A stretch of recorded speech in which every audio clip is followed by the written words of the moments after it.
po ako sa Barangay Lumbang, Lipa City para makita yung lumang tulay. Marami ng damo. Marami nga.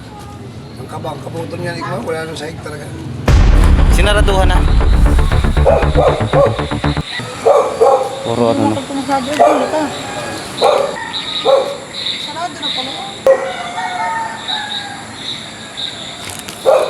Silipin natin dito.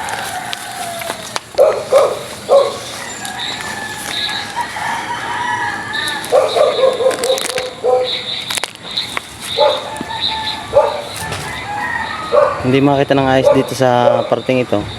At gawa na may mga sangga ng mga bakal.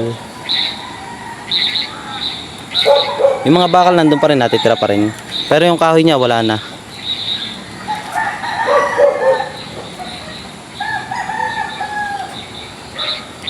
Hindi ko masyado makita dito sa may parting ito dahil nga masyado na madamo. Yung ano, dahil nga sinaraduhan na yung pinakatulay. At marami nagsasabi dito na ilan na daw po yung nahulog dito. Lilipat ako doon sa may kabila. Titingnan ko kung kita doon sa kabila. Gawanan dito ako kasi sa may parting ito. Meron ng harang. Hindi makita ng ayos. Lipat. Iikot ako doon. Pinagduduksan nga po ng sulok at saka ng Barangay Lumbang. Yan ang boundary, tuloy na yan. Apo. May isa po ako nakausap na matanda doon sa kabila. Sabi po sa akin, panahon 1963 daw po ito, nung kapanahon ng ginagawa. Ako yung 67 pero kahit paano yan. Bata po kayo tuloy na yan. Ito po, sasamahan po ako ni tatay para tingnan yung lumang tulay.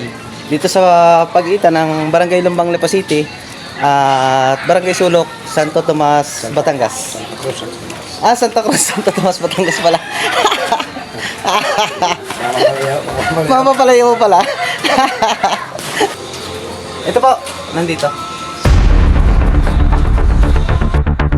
Sa aking pagpunta dito, meron akong isang natuklasan. Dahil bukod kay tatay, may isang residente na nakapagsabi sa akin na isa din ito sa proyekto ng gobyerno na hanggang sa ngayon ay nakatenga pa rin.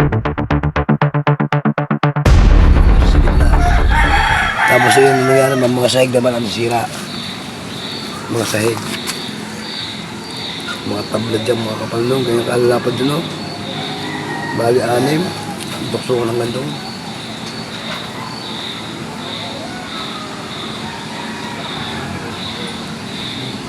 Malalim na. Malalim.